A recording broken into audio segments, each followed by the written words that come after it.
Good evening, people. So, are we aware that there was already one session which has already been conducted?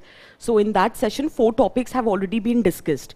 So, today the agenda is to discuss the remaining 4 topics, right? So, the first topic that we are going to take up is just because you have a choice, it does not mean any of them has to be right.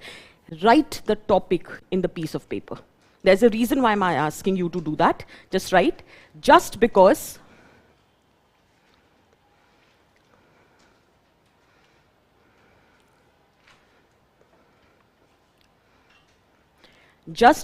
you have a choice, it does not mean that any of them has to be right.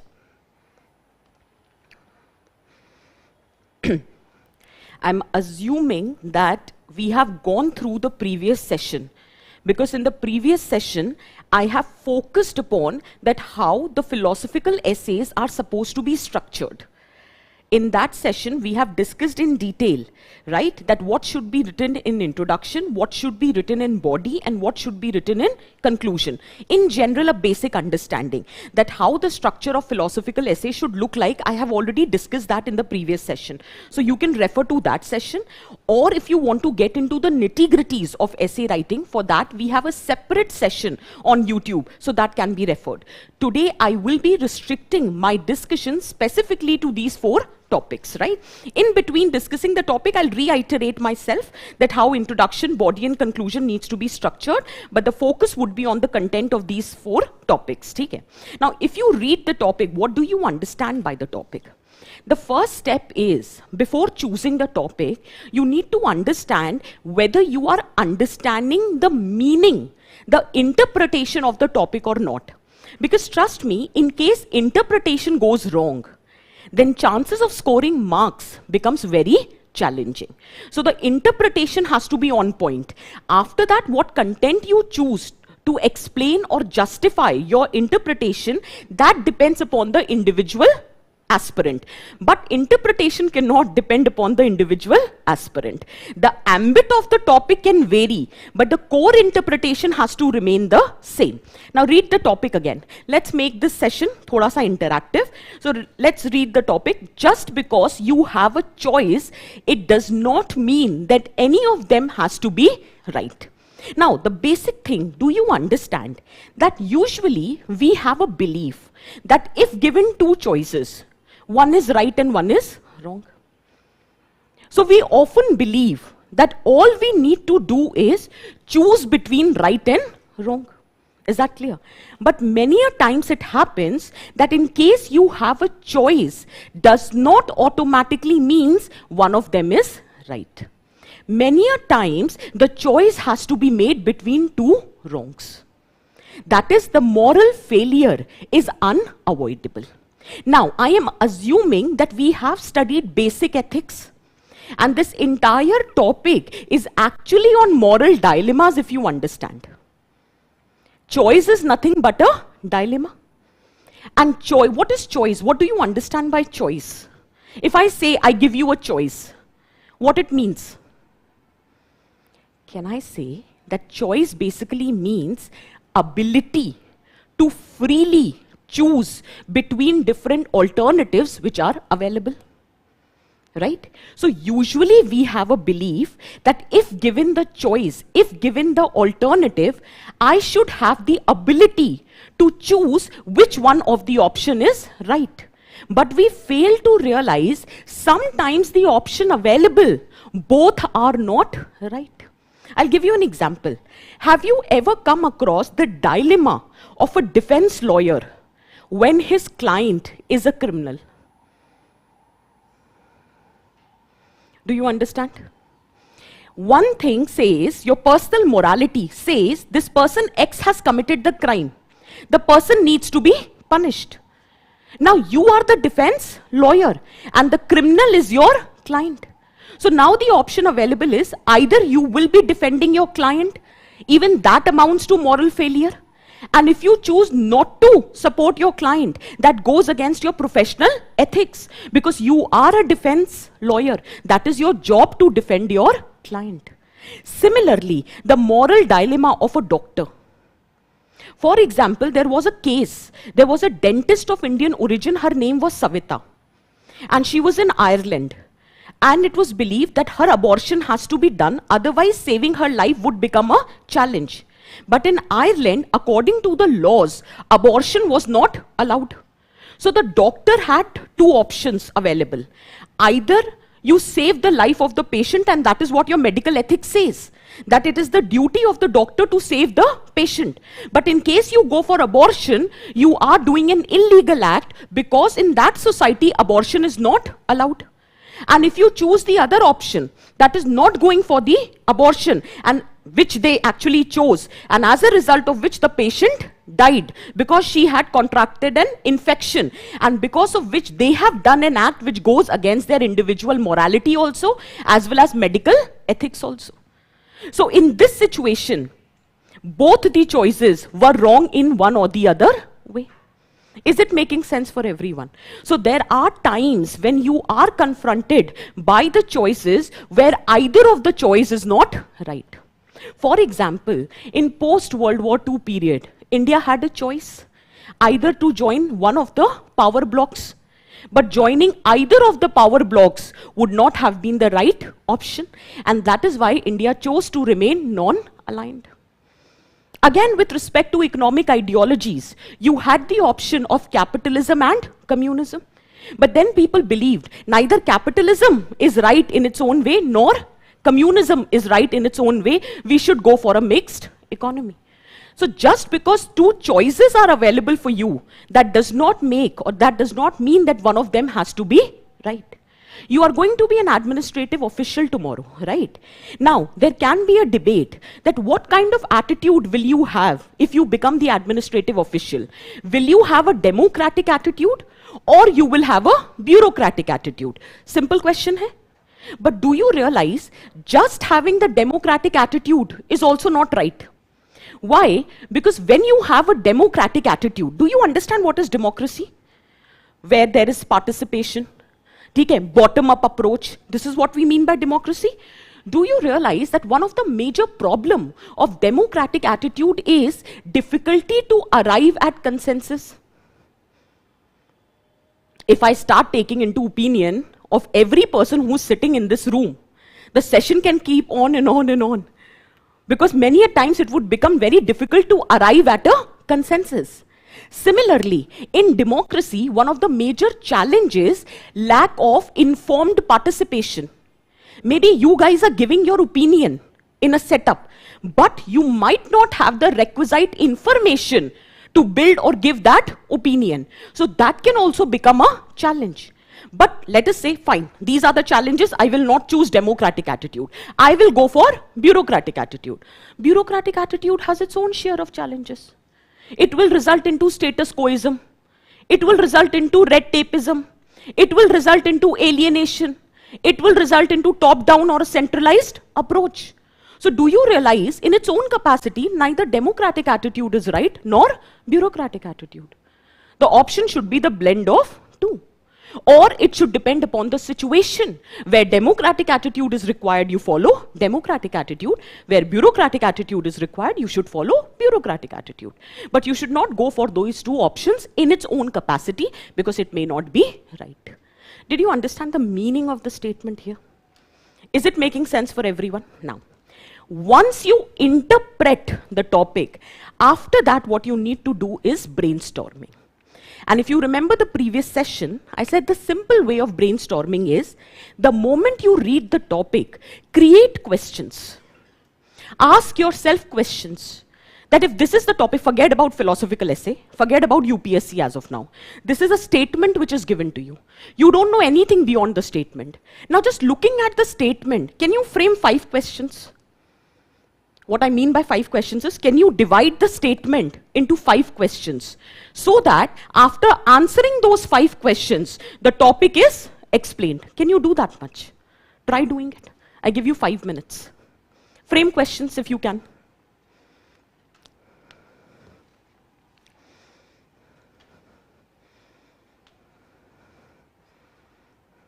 बनाओ questions, जो समझ आए वो बनाओ. Take your time and frame a good questions.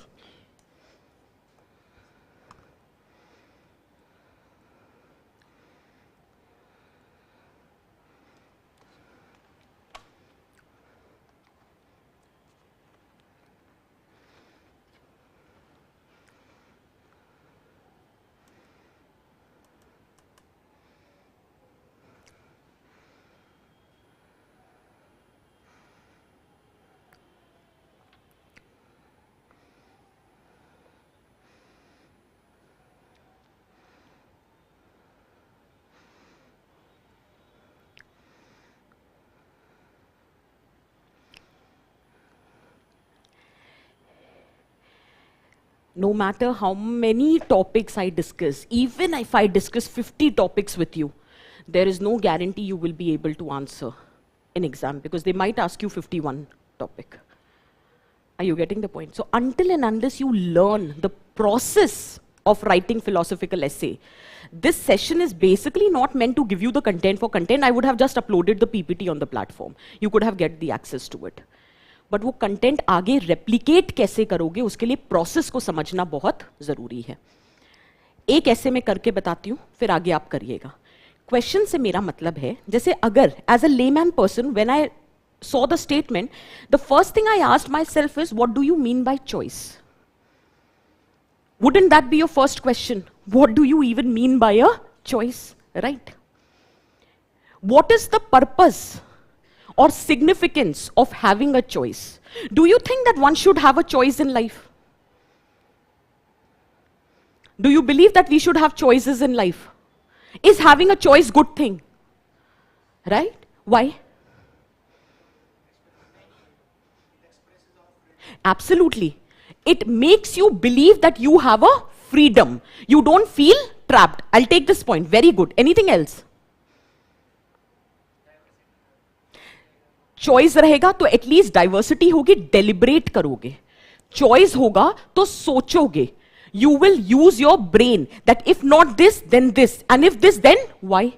So at least you will now have some deliberation. You would have some thinking, critical thinking. Rationality, objectivity, vision, all of that can be ensured provided you have a choice. फिर आपका value system define करेगा whether you make a right choice or a wrong choice. But at least for that you need to have a choice in first place. So second question. Is having a choice a good thing? If yes, then why? Is having a choice a good thing? If yes, then why?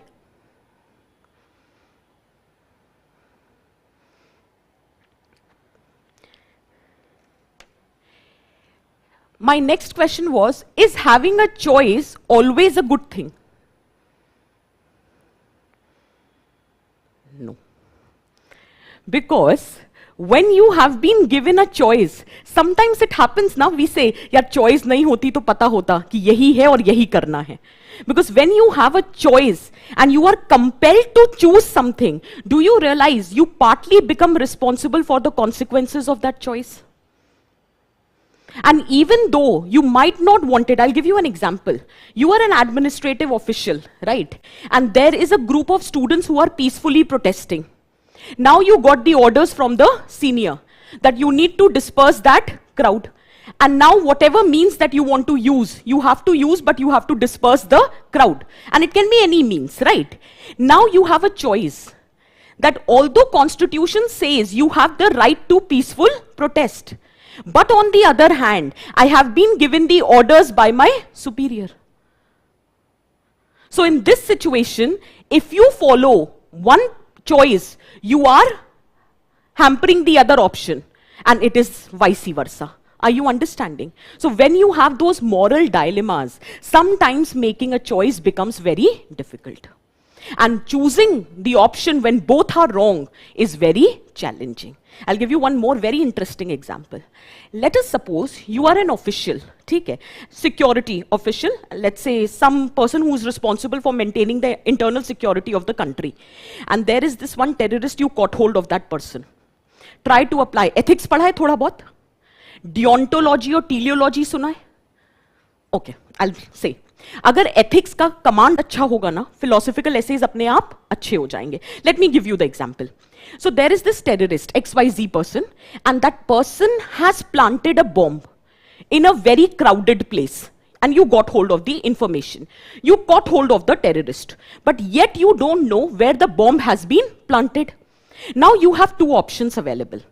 Either you torture, you use Sam, Dam, Dand, Bhed, everything just to extract the information.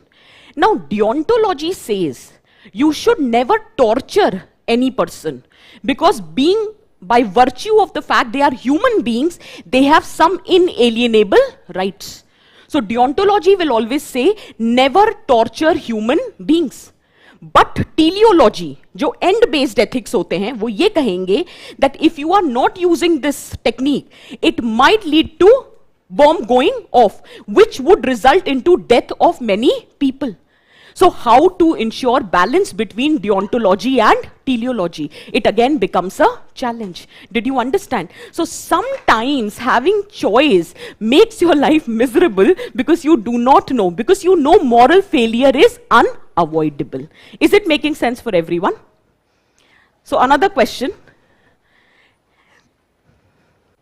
Having choices not always is a good thing. Is not good thing. Especially when it involves two moral wrongs. Especially when it involves two moral wrongs.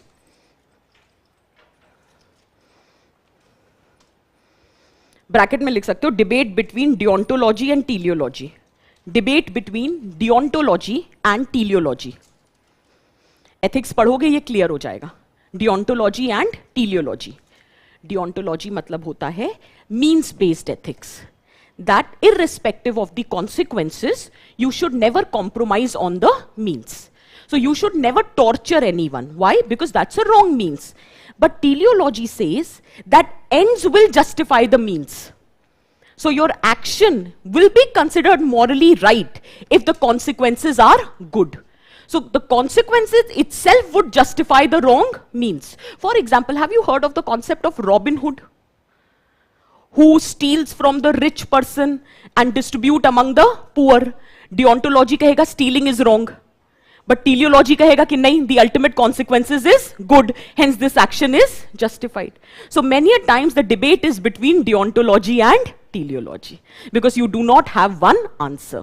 So sometimes you have two options, but may not be the options. क्योंकि अगर teleology follow करोगे तो deontology वाले कहेंगे action गलत है, और deontology follow करोगे तो teleology वाले कहेंगे कि action गलत है. तो कभी कभी ऐसा होता है कि दोनों action सही नहीं होते. Is it making sense for everyone?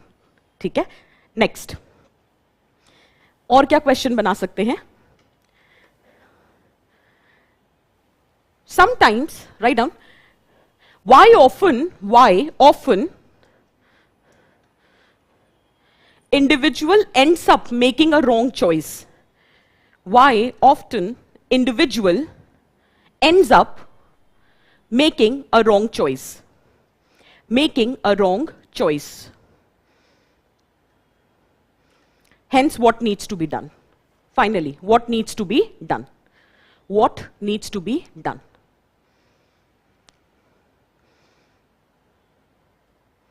Now just hold. Do you understand what I mean when I say you have to prepare questions? The moment you start preparing, and I'm not saying these are the only questions which can be prepared. You can prepare any set of questions, and when you go back home today, or whenever you decide to practice these topics again, try to create your own questions. The moment you create questions, that becomes the dimension through which you are exploring the essay. I can go on and on with the examples, but that would not serve the purpose until and unless you are clear in your head how you are supposed to structure the essay. Is it making sense for everyone? Okay. Now, very quickly, let's just have a look. Read this. This is the first part. Okay, just before I start, introduction would have 3 parts to it. I have said that previously also, I'll reiterate. Introduction, without fail, without any subjectivity, mechanically has 3 parts. The first part is either anecdote, example, paradoxes, anything that you choose to introduce your essay. The second part is linking that anecdote with the demand of the essay. And third part, you tell the examiner how you intend to approach the essay. So by default, introduction will have 3 paragraphs to it. Is that very clear? Let's start. Doctors in famous Savita case had 2 choices. But how would have they decided which one was the right choice? Savita was a dentist of Indian origin living in Ireland who died after her request for abortion was denied on legal grounds. Laws in Ireland did not permit abortion. So, if the doctors would have done the abortion, although they might have saved the life of the patient, but they would have committed a legal offense. The other choice was to operate and let the patient die, which was ethically wrong but legally right, which they finally chose. In this, now, यहाँ पे खत्म हो गया. अब मुझे link करना है उसे main demand of the topic. In this case both the choices available were wrong and none was right. Have I linked my anecdote with the demand of the topic? Just because you have the choice available does not mean that any one of them has to be right. Is it making sense? Read another anecdote. एक ऐसे में एक ही लिखना है, ठीक है? मैं options दे रही हूं. In the story of Mahabharata, during her teenage years, Kunti impressed a sage Durvasa and was blessed with the knowledge of divine mantra. Out of curiosity, she used the mantra to invoke Lord or God Surya and was blessed with a son named Karn. Helpless and bewildered, Kunti stood with the child in her hand, wondering how to face the world, because all of a sudden she had become an unwed mother due to the mantra. Kunti had two choices, either to keep the son with her and condemn both of them to lifelong shame and humiliation, or abandon her child and save them for humiliation.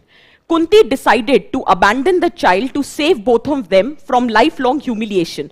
But this time, none of the choice available was right. They both were wrong in one way or the other. Did we link the anecdote with the demand? Is the anecdote relevant, exactly relevant to the topic which is asked? That you have two choices and none of them is right. Is it making sense for everyone? Suppose karo, you do not have a real life anecdote. Can you make a fictional anecdote? And the nothing better. I would not say that is the good thing because we had our tough lessons. But anyhow, during the period of COVID, the choices that the doctors had. For example, there is a patient who has come to the hospital. Hospital management has given the directives that you will admit only those patients who have COVID positive certificate, because the COVID cases are at peak. So we are only treating the COVID patients. We are not taking as of now the non-COVID patient. But the person is ill, and that time the person immediately needs the treatment, but the patient does not have COVID positive certificate. Now the dilemma is, if you go by your medical ethics that says your duty is to save the patient and you agree to admit the patient, what if there is a COVID positive patient who comes and the situation is highly urgent but you don't have the bed for the COVID positive patient because it has been given to COVID negative patient? And the second option is, if you leave the patient, there might be a scare or a fear that the patient might not survive. So in that situation, which option will you choose? Because if you choose this option, you are doing wrong to the COVID positive patient, and if you choose the another option, you are doing wrong with the COVID non-positive patient. Do you agree? So in that situation, the dilemma is very high. Same COVID-19 situation, the dilemma which would have been faced by the journalist. If they reveal the exact status, the ground reality, where so many patients were dying because of lack of infrastructure, do you realize that although they might think they are doing justice to their duty by revealing all the statistics and facts, but you are further escalating the panic situation which is already existing among the people? You are crushing whatsoever hope which is left among the people. And on the contrary, if you choose not to reveal the statistics, then in that case, you are not doing justice to your job. So in this particular situation, ek taraf kuan, ek taraf khai. This is nothing but the Hindi interpretation of the topic. That करे तो क्या करे, ये करेंगे तो वो वैसे गलत हो जाएगा, वो करेंगे तो वैसे गलत हो जाएगा. What are we supposed to do? ऐसे में लगता है यार कोई आके बस बता दे कि क्या करना है, क्योंकि हमें तो समझ नहीं आ रहा है. कभी कभी होता है ना, जब ऐसे टॉपिक चूज करना होता है तो अक्सर यही होता है, तब यही टॉपिक याद आएगा कि दो ऑप्शंस दिख रहे हैं क्योंकि बाकी तो दो आ ही नहीं रहे, इन्हीं दो में समझ आ रहा है और बाद में पता चलता है दोनों का इंटरप्रिटेशन गलत कर दिया. So just because you have a choice does not mean that you are making the right choice. But anyway, let's not take that example. But did you understand what I'm trying to say? It's the same example which I have just said. Now, once the two parts of the introduction has been done, wo COVID wala next example tha, this is the third part of the introduction. In the third part of the introduction, not only I'm doing my brainstorming, I'm also telling the examiner. So हम ऐसे लिखते हैं ना that जब हमने पूरा कर लिया, hence in the following essay, we will be exploring the topic from these dimensions, such as what do you mean by choice? Is having a choice always a good thing? How it can prove to be detrimental? Why do we have a tendency to choose a wrong option? Hence, what needs to be done? And then you can start with the introduction. The moment you write this connecting paragraph, it serves two purposes. One, you know what to write in body, in what structure, and second, examiner also knows introduction is now ended. Now you are starting with the body of the essay, and these are the dimensions through which you will be exploring the body. So it becomes very clear to the examiner what is your intent. Is it making sense for everyone, right? Now, what do we mean having a choice? So in general, just because, तो यहाँ पर आपके पास choice होती है, but मैं हमेशा मानती हूँ कि जब भी हम philosophical essay discuss करते हैं, keyword should be explained in the topic. उसका reason है, the moment you explain the keyword, you also get a clarity that how you should approach the topic, and examiner also get a clarity that what is your approach behind the topic. So please define the keyword, and here the keyword is choice. Is that very clear? Another keyword can also be taken as right. Because even what do you mean or what do you consider to be right can itself be a debatable topic. और पूरा ethics तो यही कहता है. Some believe this. Do you understand? Ethics में हम पढ़ते हैं ना that ethics is a prescriptive code of conduct which tells you which action is right and which is wrong. But do we realize there is no universal ethics? Ethics varies with respect to time. Ethics varies with respect to society. Ethics vary with respect to culture. Ireland में abortion allowed नहीं है, हमारे यहाँ है. Are you understanding the point? So the society, the border changes. Even the ethics also change. So every society, every culture have their own understanding of ethics. So what is ethics or what is right even can have different answers. You can explore the topic from that dimension also. What do you mean by a choice? What does even right means? How can or whether right can have different interpretation or not? और अगर आपने ethics पढ़ा है तो उसमें एक concept होता है moral nihilism. Friedrich Nietzsche का concept, वो कहता है nothing is right and wrong. वो एक अलग ही लेवल है जो बाद में आके कहता है कि there is nothing called right and wrong. Ethics, morality is an abstract concept because who says what is right and wrong? You might consider something right and some other might not find it to be right. So basically there is nothing right, nothing wrong. Is that very clear? तो अगर ethics पढ़ा है, use करो उसको. All I'm just trying to say is, in philosophical essays, you already have the fodder. Do you realize the examples which I gave, those examples are from your everyday life?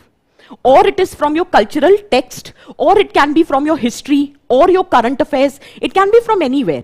And the philosophy or the concept that we are using, you already study that in ethics paper.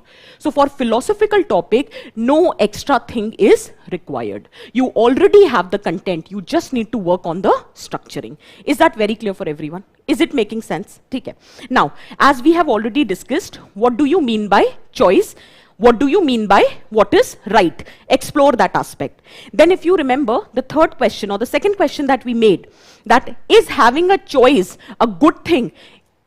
Debate on that. Yes, it is a good thing because that can also enable you to become a better version of yourself. Let us suppose take a very common example. Parking lot में थे आप. You were back reversing your car and by default you damaged or you dented someone else's car. There was no CCTV camera there and the person was also not there and nobody saw you. You have two choices. You can immediately walk off from there without even taking the responsibility for your action, which many chooses also, right? But then the second option available is you leave a note where you give your number and you say that please contact me, I will compensate for the damage. just because you had a choice, you took some time to deliberate that whatever action you are doing in that situation, whether it is right or wrong. And if your value system is in place, you will have the courage to make the right choice. And in a long term, you can become a better version of your own self. You can evolve as a human being. You can learn from your mistakes, and you can take responsibilities for your actions. Because you need to understand, we humans, we differ from other beings on this basis only, that we have the cognitive ability to think, to make choices. And every choice that you make has some or the other implication, either for you or for the society. You should always take responsibility for your choices. So if you have the choice, it might give you an opportunity to evolve as a person. Is that very clear? But sometimes having a choice can become very challenging.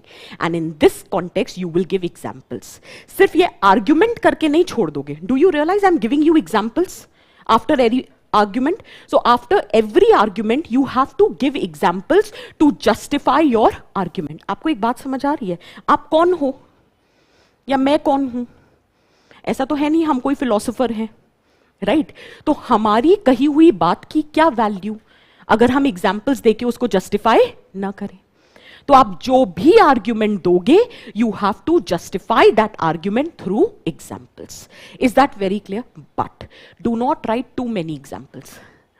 एक बात के लिए एक example काफी है. तो arguments and examples, there have to be a proper balance. Is it making sense for everyone? Are we clear on this? ठीक है. Then the next aspect, yeah, PPT would be available, so you can just go through it whenever you get time. Next thing is that you have to explore the topic from different dimensions, right? If you remember, I said in the body, you can make use of social dimension, political dimension, all that, right? So in this question, can we explore the topic that when you have choices and none of them is right, because that is the main essence of the topic. So that can be the next question, that why having the choice is not always a good thing, because moral failure is unavoidable. And then you can explore this aspect of the essay from different dimension. For example, political dimension, international relations. For example, developmental model, whether to go for economic development or to go for environmental sustainability. तभी तो हम sustainable development का concept लेकर आए, क्योंकि अगर economic growth पे focus कर रहे हो तो इन्वायरमेंट सफर कर रहा है, इन्वायरमेंट पे फोकस कर रहे हो तो इकोनॉमी सफर कर रही है. तो यहां पर अगर मैं इकोनॉमी चूज करती हूं तो भी वो सही नहीं है, इन्वायरमेंट चूज करती हूं तो वो भी सही नहीं है. It has to be the blend of two. Is that very clear? Similarly you can have another example. एक तरफ टेक्नोलॉजी है, एक तरफ लेबर फोर्स है. If I choose technology, labour force gets compromised, because the more you are dependent on technology, the more it would lead to displacement of labor force. जिस काम के लिए पहले आप 10 लोग रखते, अब एक मशीन लगा दोगे और एक जन वो मशीन चला लेगा. It is leading to displacement of 9 people. But if I'm focusing on labor force, my productivity is getting impacted. How would I compete with the global market or forces? The cost of production will increase. Then it has to be the blend of two. Is it making sense for everyone? Let us suppose, तो ये हो गया economic, political, administrative example, bureaucratic and administrative attitude, democratic attitude. Can I take in the social realm example of euthanasia? Exactly. Example of sex work, prostitution, example of surrogacy, example of abortion. You have too many examples to be written. I'll give you one more example. Child labor को ban कर देते हैं immediately. You have a choice to immediately ban child labor and not to ban child labor. Which option will you go for? Not to ban, or generally saying to ban child labor and not to ban child labor. Which option? Ban child labor. ठीक है. Do you have enough schools to incorporate the children who would be withdrawn from the labor market? Today, till now, they were working in the labor market. Now they would not be working in the labor market. Do you realize the chances of juvenile delinquency will increase? That is juvenile crimes. Do you have employment for adults? Then even if the child is not working, how would you ensure sustainability of the families who are dependent on the labor of the child? Gurupad Swami Committee report in 1970s said that child labor in India can never be abolished completely till the time poverty and unemployment exist. Because that's the harsh reality. We are not justifying child labor. But banning child labor as of now might not be the feasible option. But if you don't ban child labor, then you are playing with the childhood of the future generation. So in short term, you might be reaping the benefits that you are able to sustain the family. You might not be having the criminal incidences today. But tomorrow, when they grow up as an adult and they do not have the requisite education, they do not have the requisite skill development, then again, they will also not have employment opportunity. And then there would be chances of criminal activities. तो क्या करें? एक तरफ खाई, एक तरफ कुआं. Are you understanding what I'm trying to say? These are the options where both the options are available, but moral failure is unavoidable. So in debates में हम ये नहीं कह रहे कि चाइल्ड लेबर को बैन मत करो, बट हम तो ये बोल रहे हैं कि बैन करने में भी दिक्कत है और नहीं बैन करने में भी दिक्कत है. इसीलिए government child labour prohibition act लेकर आई, जिसमें ये कहा under 14 it will be banned barring family enterprises, but 14 to 18 it will be allowed, provided it is not a prohibited industry.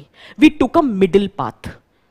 Now do you realize the importance of Gautam Buddha's middle path? That sometimes the option available is there, but you don't have to choose that option. Why don't you look beyond the given choices and go for some other aspect? And that is nothing but, इसमें आप चाहो गौतम बुद्ध का middle path लिखो, चाहे आप Aristotle का golden rule डालो, that is nothing but golden mean. Temperance, प्लेटो के कार्डिनल प्रिंसिपल्स पढ़ते हैं, that there are 4 cardinal virtues which should be developed in every individual, and one of them is temperance, middle path. Don't go for those extreme choices because neither of the choice may be correct in its own way. Are you understanding what we are talking about?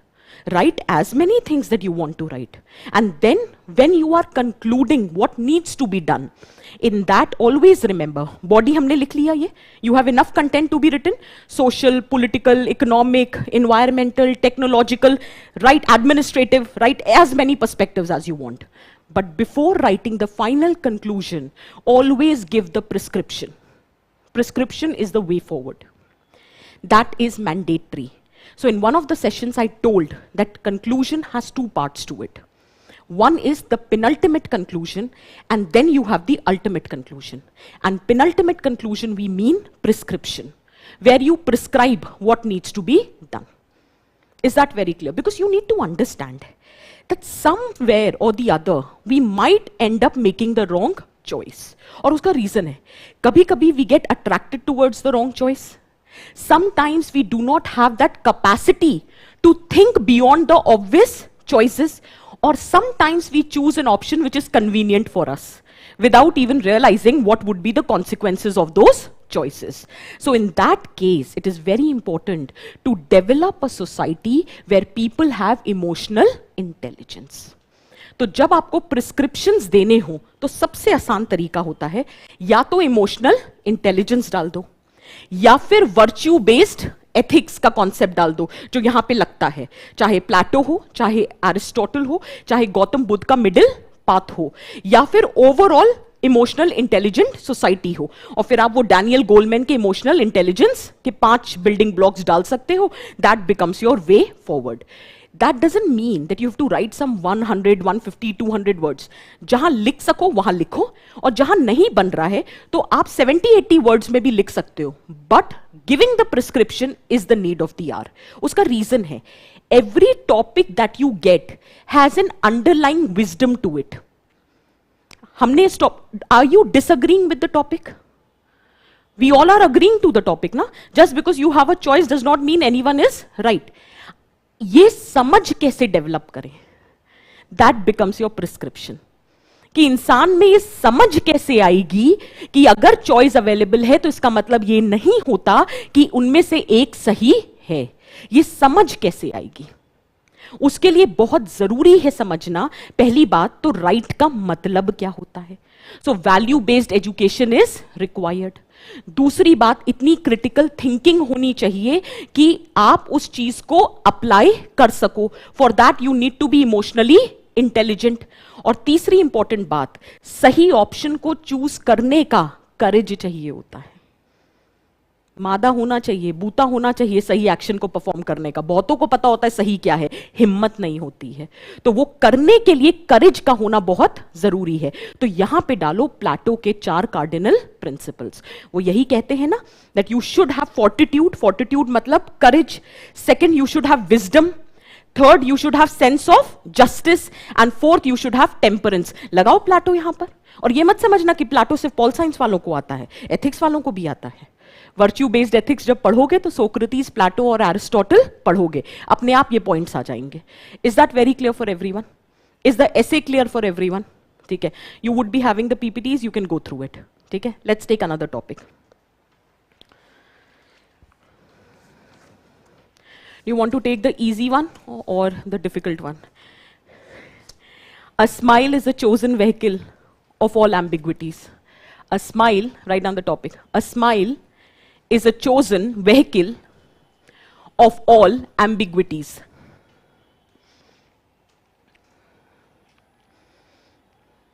Of all ambiguities. 5 minutes, just go through the topic.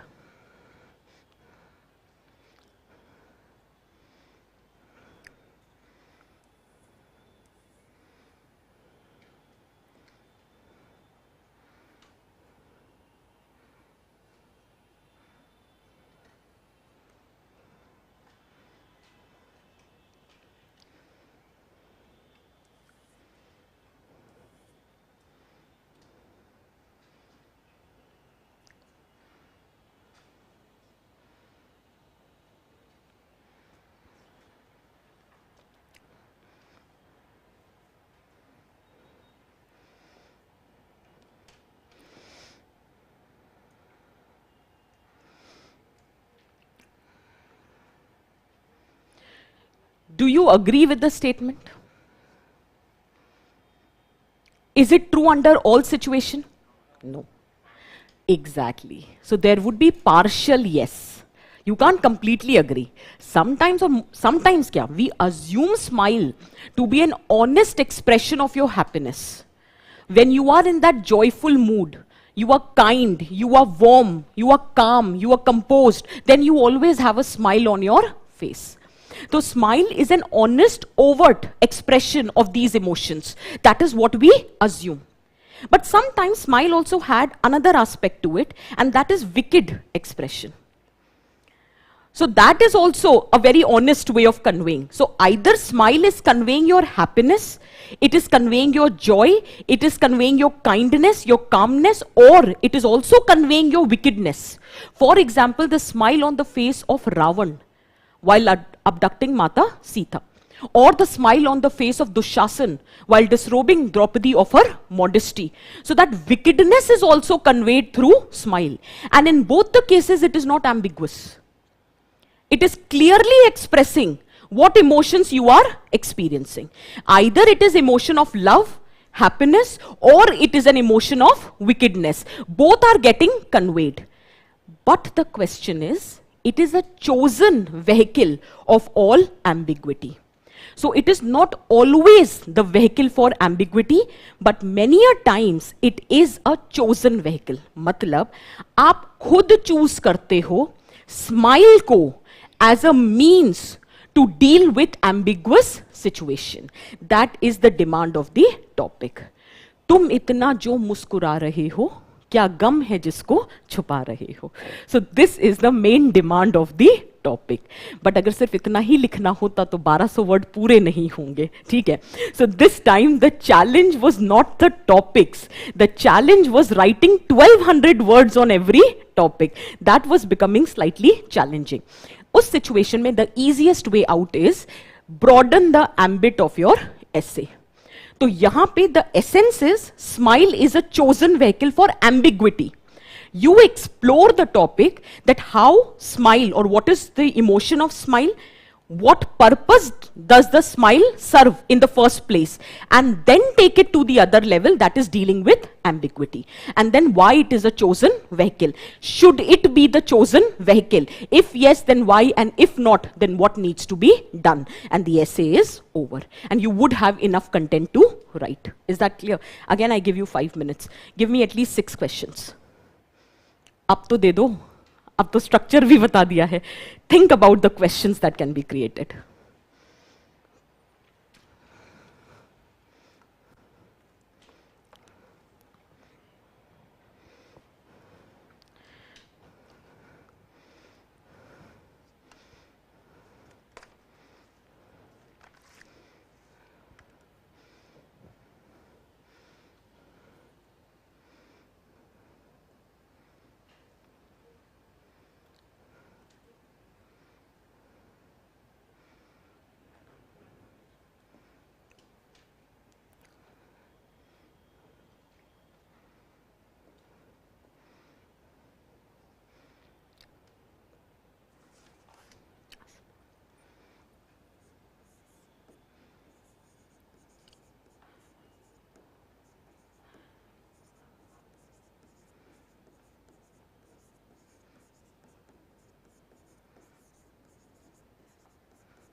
Can we create these questions? And nobody is going to judge you what kind of questions you are creating. This is your essay. Own your essay. Once you understand the meaning of the essay, now it is your choice how you want to explore. I wanted to explore it as, what do you even mean by a smile? What purpose this expression of smile serves? Many a times it says that smile is a curve which sets many things straight in life. So just by having a smile, lot many issues or crises can be resolved in the life. In fact, Mother Teresa says, always greet everyone with a smile, because smile is a beginning of love. Have you ever experienced, or have you ever, you have experienced, you were a young kid, you entered into the classroom, everyone was a stranger, that was the first day in the school. You entered, you looked at those faces were completely zapped, no expression. But in the corner there was this one child who looked at you and smiled. And that day, it was beginning of a new friendship. So it all starts with a smile. You were going to face the interview board. You were very much in a panic situation. You opened the door of the boardroom, you entered, and the chairman smiled at you and say, "Good morning." Half of the stress is already released. So that curve on the face which can set lot many things straight in life. That's the power of smile. But that is only one side of the story. The same smile can be very damaging when it is being made by a wicked person, because the intention behind that smile matters a lot. Sometimes people are smiling because they are deriving sadistic pleasure in your embarrassments. They are smiling because they are deriving sadistic pleasure at your sufferings. So that time, the smile can be the most wicked expression. So the expression is same, the intention changes, and the purpose completely change. Is that very clear? But the question arises, first of all, to answer why smile is a chosen vehicle in an ambiguous situation, you should understand what do you mean by ambiguity. Is that clear? What is ambiguity? ये कैसे explore करें इसको? क्या मतलब होता है ambiguity का? कुछ भी जो समझ आए. किसी को नहीं पता exact meaning. Ambiguity क्या होता है? Normally क्या मतलब होता है? Possibility, different options, ठीक है? और कुछ?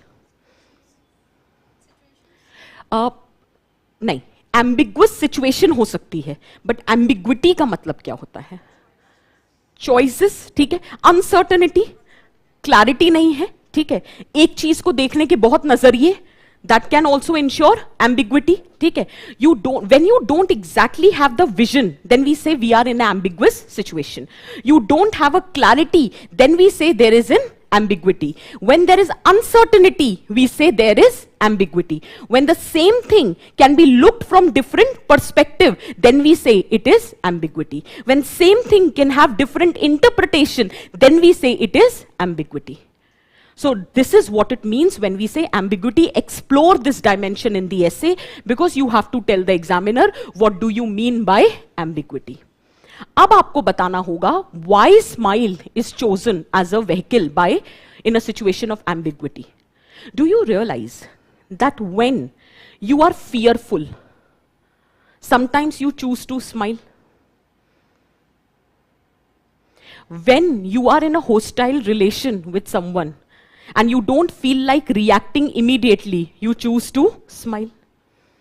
When you don't want to give a concrete answer, you choose to smile. There is a statement, it is impossible to persuade a person who do not disagree with you, but just smiles. Because a person who disagree, either I know how to persuade, but when I'm trying to persuade you and you just smile, कभी आपको नहीं पता चलेगा एक स्माइलर voter का कि वो किसको जाके वोट देने वाला है. इस इलेक्शन में किसको वोट दे रहे हो? संडे को है एमसीडी इलेक्शन, किसको वोट दे रहे हो? दे रहे हैं. अच्छा, इसको दे रहे हो तो भी मुस्कुरा दो, उसको दे रहे हो उस पे भी मुस्कुरा दो. एक ये मुस्कुराना ऐसा है जो कभी नहीं पता चलने देता कि अंदर क्या चल रहा है. Is that clear? तो very misleading expression also many times. So when you are in a situation of fear, when you are in a situation of hostility, when you are in a situation of uncertainty, insecurity, you choose smile as a mask to camouflage your emotions. And that is why smile is being chosen, because there is no definite reason why a people choose to smile. So smile is the most deceiving expression of any emotion, and that is why people choose to smile to camouflage their emotions. When they don't want the others to know what they are going through, they choose to smile. And sometimes it is good also. Let us say some friend or some person has said very annoyed things to you, and that time you can also react, but then you want time to respond. You choose not to react immediately. The best option available is smile. Because that smile will lead to diffusion of conflict at that point of time. And that smile will give you also time to think what needs to be done. So it will save you from immediately reacting to a situation for which later you can be embarrassed also. That क्यों ही react किया. तो कभी कभी क्या होता है, smile बहुत अच्छा वेपन होता है, छोड़ दो, स्माइल करो और आगे बढ़ो. लेकिन लोगों को बहुत बार स्माइल के गलत इंटरप्रिटेशन भी हो सकते हैं. Just because someone is smiling does not mean the person is happy. And the important, इसको दोनों तरह से लिखना. जब स्माइल को एम्बिग्विटी की बात करेंगे, पॉजिटिव भी लिखना और नेगेटिव भी लिखना. सपोज करो you are in a situation of crisis. During this COVID period you lost a loved one, right? But after a certain point of time you chose deliberately to smile, not because you have become happy now, just because you know that the reality of life is you have to move on, because life doesn't stop for anyone, and you have to give courage to others who are around you, that we have to let go of what has happened in the past and we should look towards the future. So to have that courage to face the hardships of the life, to endure during the adversity or crisis, that smile can be your weapon. So in that way it can be a positive thing also. Secondly, smile can be a beginning of peace. There are two people who are in complete hostility, but one random day one person chooses to look at the other person and smile. तो कभी कभी हंसी निकल जाती है कि क्यों ही लड़ रहे थे इतने दिनों से. Because that smile can also be beginning of peace. In fact every good thing starts from behind the smile. So that's the power of smile. Is that very clear? But sometimes the smiles are very misleading in a negative way. The smiles that you see on social media, very misleading. Social media वैसे ही बहुत misleading है, और उसमें जितने भी smiling faces होते हैं, that does not show that they are actually happy. Many a times they use it as a mask to hide their anxiety, to hide their frustration, to hide their individualism in life. There are many people, हम बोलते हैं ना कभी कभी कि the person who is smiling too much, that means there is some major crisis in life. And that is क्योंकि unnecessary कोई क्यों smile करेगा. हर एक चीज हम कहते हैं ना emotional intelligence, ये वही होता है. Emotions are important, but you need to reason with emotion. If someone unreasonably is smiling, that means there is some problem and you need to look into it. So when people use smile as an expression to hide their anxiety, their frustration, their depression, it's not the right thing. Because in that case, you will not only do the self damage, but you're also doing damage to the near loved ones also. So in that case, you should seek help. You should not use smile as a vehicle to mask your ambiguities or emotions. At that time, it is better to let go of that ambiguity and lower your defenses. Is that very clear for everyone? So write as many points as you want. But once you do that, examples of different dimensions, ये जब तक नहीं लिखोगे ना, concrete structuring नहीं मिलती ऐसे को. आपने एक चीज नोटिस करी, हम हर जगह argument दे रहे हैं, but we are making a point in a body. At one place, we are going to explore it from different dimensions because it gives the concrete aspect to your essay. For example, no matter how hostile relations the countries have, when they meet on an international platform and they greet each other with a smile. ऐसे थोड़ी ना कि वहां पे भी शुरू हो जाएंगे. You carry the status, the prestige of your nation along with you. You are the representative. So no matter how much hostility exist between the two countries, you greet each other with a smile. And that time smile is not expressing your real emotion. अंदर कुछ भी चल सकता है, but चेहरे पे smile है. It is a chosen vehicle for ambiguity. Similarly sports person हारने के बाद बोलते हैं आप हार गए आज, कैसा लग रहा है आपको? क्या बोलेंगे? बहुत गुस्सा आ रहा है, मन कर रहा है कि दोबारा कभी ऐसा हो ही ना. ऐसे तो कोई नहीं बोलता. एक स्माइल के साथ बोलते हैं ना, it is a game, it is all about winning and losing. If today we have lost, tomorrow we will win, we will come back strong, the boys played well, I am there to support. ऐसे ही तो address करते हैं. उसका मतलब ये थोड़ी ना कि अंदर से खुश हैं. सबको दुख, हारने पे किसको खुशी होती है? उस वक्त तो सभी को दुख हो रहा होता है ना. But when you address media, when you address the people of your country, you carry a smile on your face, not because you are happy, because you want to give hope to them. You want to give courage to your teammates that today we might have lost, but that is not the end. Tomorrow we will emerge even stronger. That is the power of smile if used in a good way. Administrative stuff. कितनी बार होता है कि बहुत frustrated होता है common man, ये नहीं हो रहा, वो नहीं हो रहा, बट वहीं पर एक आईपीएस आईएएस ऑफिसर या कोई भी एडमिनिस्ट्रेटिव ऑफिशियल एक स्माइल के साथ आपको एड्रेस करता है कि नहीं यार परेशान मत हो, बताओ क्या हुआ। 2 मिनट के लिए सारा गुस्सा वहीं खत्म हो जाता है। That's the power of emotional intelligence in governance. That's the key of good governance, that you should know how to address your citizens. Is that clear? That's the power of smile. So whether it is international relations, whether it is sports, whether it is your personal life, or whether it is administrative capacity, explore the power of smile in all which way. But again, write both these set of examples. One, you have explored the positive examples and also give the other side of the story. That is the negative examples, where it might be used to hide your insecurity. It might be used to hide your individuality. It might be used to hide your fear and anxiety. So you are using it, but that is not the ideal way. Because in this situation, the chances of psychological emotional damage would be very high. So you should know where to use smile and whether to use smile or not. अब ये कैसे develop करें? Emotional intelligence. Emotional intelligence की standard definition होती है ability to reason with emotions and to use emotions in reasoning. Is that very clear? और अगर emotional intelligence पढ़ा है तो एक और डेफिनेशन होती है ability to identify, use, manage, understand your own emotions as well as others in a positive way. Standard definition है इमोशनल इंटेलिजेंस की। और यही करना है आपको कि आपको पता हो कि smile is a good expression, but where to smile, whether to hide behind the smile और not. In case you are going through some personal crisis, some psychological issues, in that case, smile should not be used, at least with the closed loved ones, because otherwise you will fall in that trap. Use that. Is it making sense for everyone?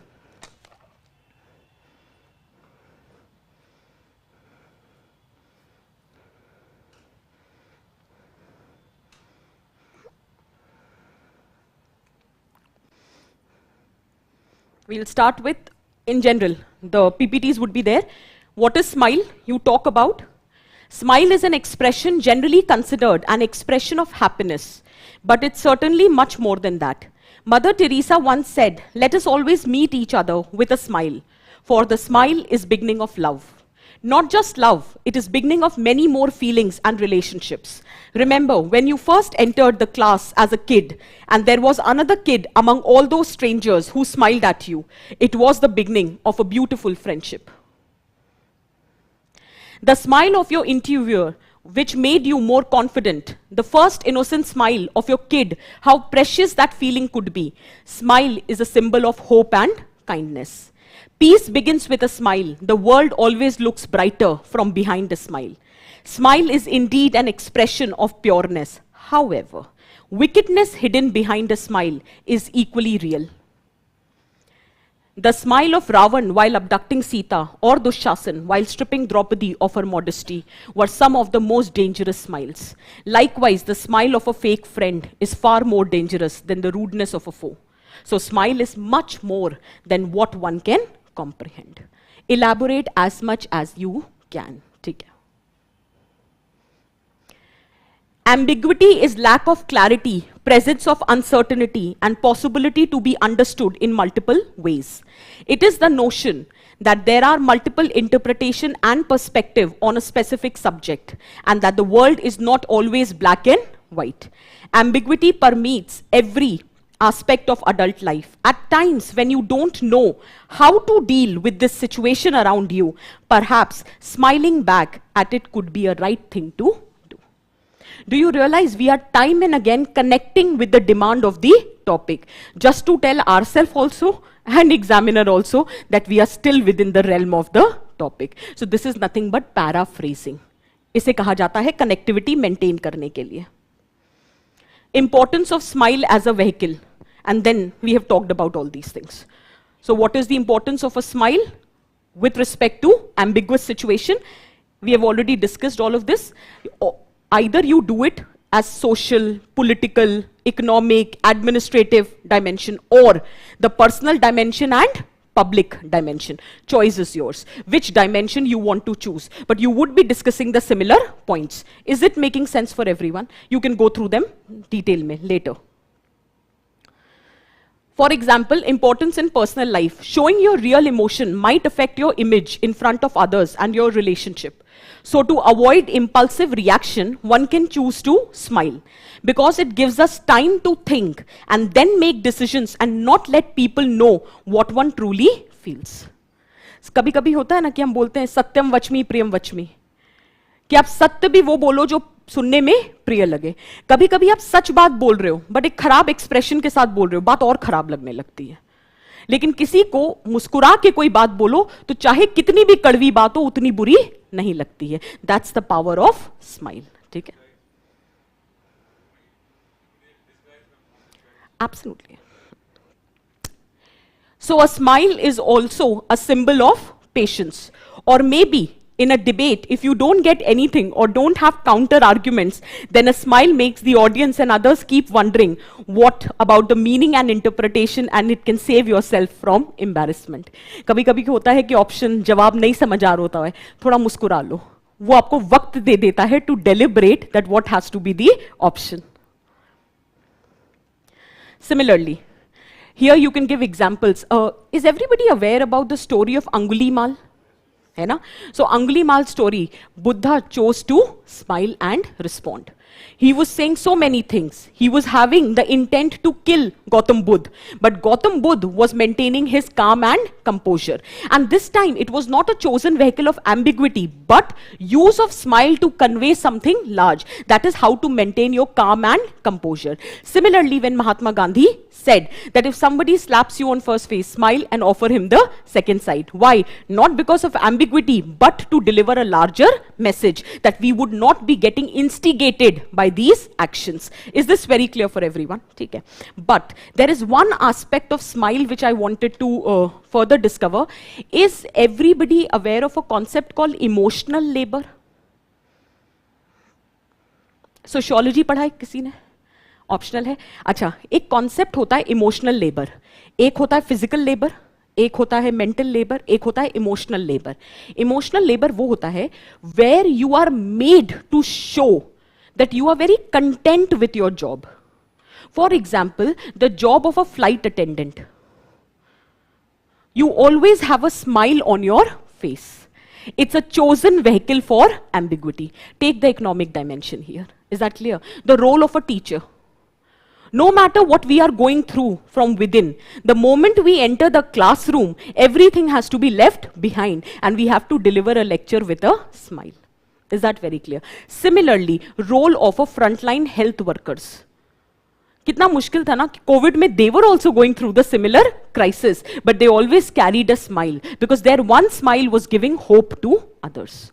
Do you remember there was this one example I remember, example तो बोलना ही गलत होगा इस बात को, one incident I remember कि Covid के time पे there was this girl who was in a very मतलब a situation where their video got viral and love you zindagi wala ek song tha, and that video, but she could not matlab face the challenge, as in she succumbed to this infection. So the point here is that video gave hope to lakhs of people. She was having that oxygen mask, she was in the ward, she was in a critical situation, but that was the spirit of life. That time aisa to nahi tha na ki that she was happy. Obviously, she has a family, she had a toddler kid, she was just 30-year-old, and she knew that any time she can lose this battle of life. Despite that, she had that smile on her face. And that video of hers gave hope to so many people. That's the power of smile. तो कहने का मेरा मतलब है, ये सब आपके anecdotes बन सकते हैं. ये इमोशनल लेबर का कॉन्सेप्ट आपका बिगिनिंग बन सकता है कि कभी कभी you are not happy, but you are performing that emotional labor where you always have to carry a smile on your face. For example, hospitality sector. No matter what you are going through, you always have a smile. सामने वाला आपको डांटे जा रहा है, बकवास बोले जा रहा है, without any reason, even then you are addressing them with a smile because customer is king. So that is emotional labor. So that time smile is not a good thing. It is emotionally very damaging. But on the other hand, this COVID wala example, that one smile of hers gave hope to so many people. Write these examples. It will add more richness to your essay. As in, you know what has happened in current. That is all what I mean. Is that very clear?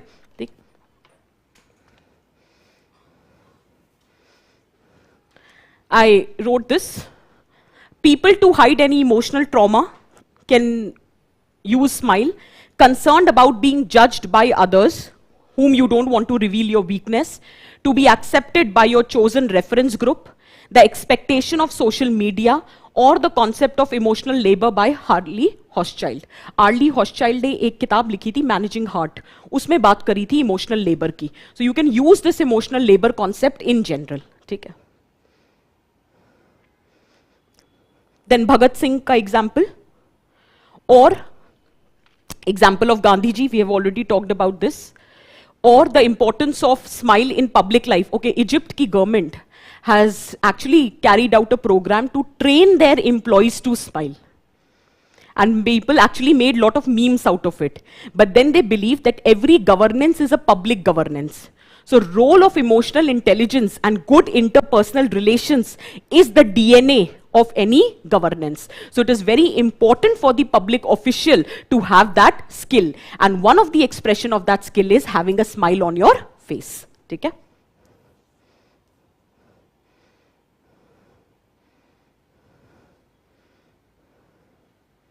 Is smile always a positive sign? No, it isn't. And not always you should choose it as a vehicle to deal with the ambiguous situation. तो जहाँ पे भी mental health issues आ जाते हैं, वहाँ पे smile is not always a positive sign, and do explore this angle. ठीक है? Because it can result into self-damage, and fake smiles can harm others as well. So you should never resort to this. So does it always solve the problem? Not always. Many a times you choose to smile because you have to run away from the situation. For example, we have seen in many of the families, this is a harsh reality, that women has been deprived of so many resources. Women has been discriminated. She has been dominated, but she always choose smile. Because it is believed that is the sign of her strength. हम हमेशा सिखाते हैं कि हंस के deal करो इस situation के साथ. आप ये नहीं समझते जितनी बार आप ये स्माइल कर रहे हो उतनी बार आप इस इशू को अवॉइड कर रहे हो. That is the harsh reality of patriarchal setup in a society. So you need to confront some issues head on. That time you cannot take a escapist route, because many a time people choose to smile. Why? Because they don't want to confront the challenges head on. कभी कभी होता है ना that you discuss problems with your family members or your friends and they just smile and walk away. And then because they want to take the escapist route, and that is not the advisable thing. Because aaj nahi to kal you will have to confront those challenges in life. Then why not today? So every time smile should not be chosen vehicle. So is smile always a positive sign? No. तो यहाँ पे आप जितने भी social problems हैं, जितने भी नहीं, मतलब एक आध जो आपके points को justify करे, you can choose that. Is that clear? For example, elitism in the society. Many a times there are a lot of elite people who disrespect the have-nots in the society, and they expect have-nots not to retaliate. So many a time, out of saving themselves in that embarrassing situation, the have-nots in the society just smile and walk away. But that is not the right thing. You should confront, because there is one thing which cannot be replaced, and that is the self-respect. So you should never compromise with your self-respect. So if someone is damaging your self-respect, you should not take the escapist route. You should not use smile as a chosen vehicle just to save yourself from that moment of embarrassment. You should confront the other person. Is that very clear for everyone? See?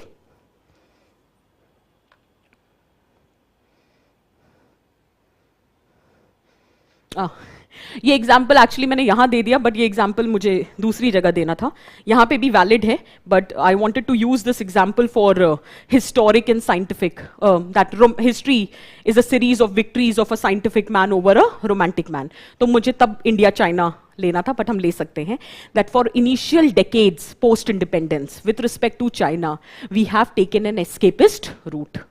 Many a times we were getting those red flags in our international relations where we were not supposed to, or we should not have trusted China, but we made a mistake. We smiled at our neighbors and we took the escapist route. As a result, it resulted into 1962 India-China war.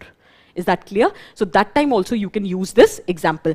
But this example is better suited for that scientific and the romantic man. We'll take this example again. And finally, the conclusion. Is that very clear? So while writing the conclusion, make sure you're writing two parts to it. One is the prescription, and finally the ultimate conclusion. Is it making sense for everyone? Let's take the next topic very quickly. Give the heading. History is the series of victories. History is the series of victories won by the scientific man over the romantic man. Scientific man over the romantic man.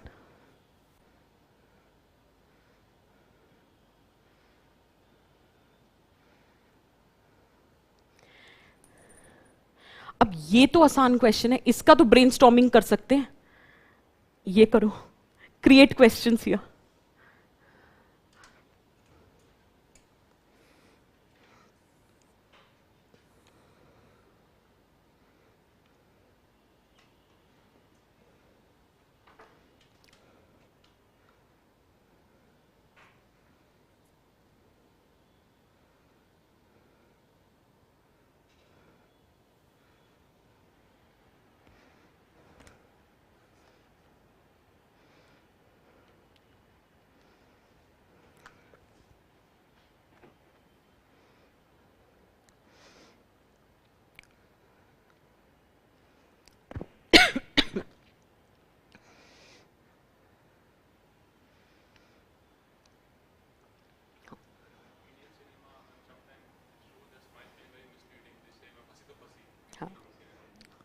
We'll take that. Absolutely, yes. Brilliant, we'll take that interpretation. In that smile wala, that is cinema. That how smile has also, in fact, that can also be the anecdote. Because it is actually dealing with a very important issue, that is stalking, right? Or they don't understand that smile does not mean consent, right? Absolutely, yes. Yes. In fact, kal parso hi ye incident hua hai. There is this YouTuber who was making a video, I think in Mumbai, and some from Korean nationality, and there were people, the boys who misbehaved with her, and she was trying to diffuse the conflict just by having a smile, but that smile was interpreted in a different way. And that's not because maybe they were also understanding that she didn't mean the consent, but they customize. वो होता है ना कि many a times interpretation is up to your understanding, the way you want to interpret the situation. Absolutely, yes, we'll take the point.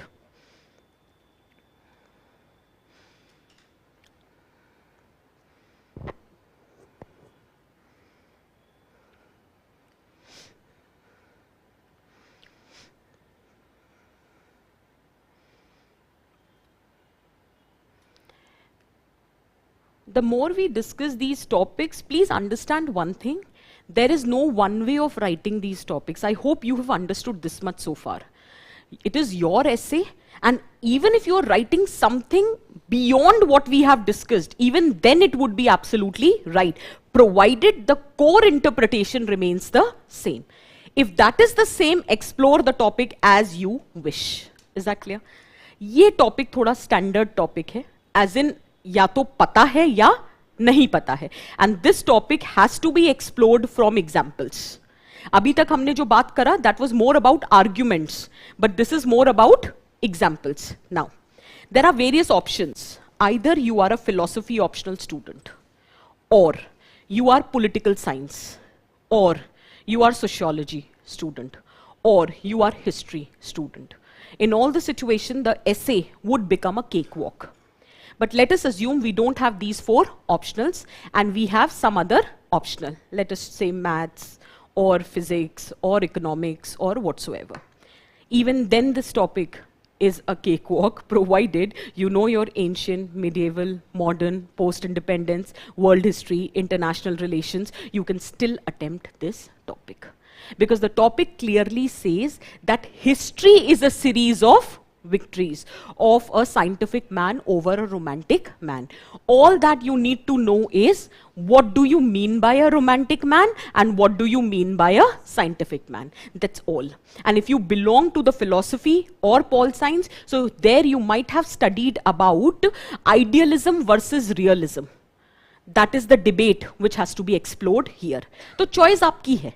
आप philosophically भी इस ऐसे को लिख सकते हो, बट अगर आपको नहीं पता है what is idealism, what is realism, और what were the perspectives of different scholars, और how it has initially it was a dark age, then there was a period of renaissance, enlightenment happened, then there was a period where scientific, commercial, industrial revolution happened, then there was a period of French Revolution.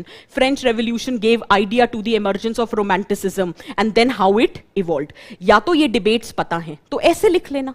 Suppose करो हमको ये सब कुछ नहीं पता है, कोई बात नहीं, बस इतना समझ लो what is romantic man and what is scientific man. तो साइंटिफिक मैन तो सबको पता होगा, a person who is rational, a person who has logic, a person who has scientific temper, a person who is objective, a person who has a vision, a person who has a goal, a person who has a strategy.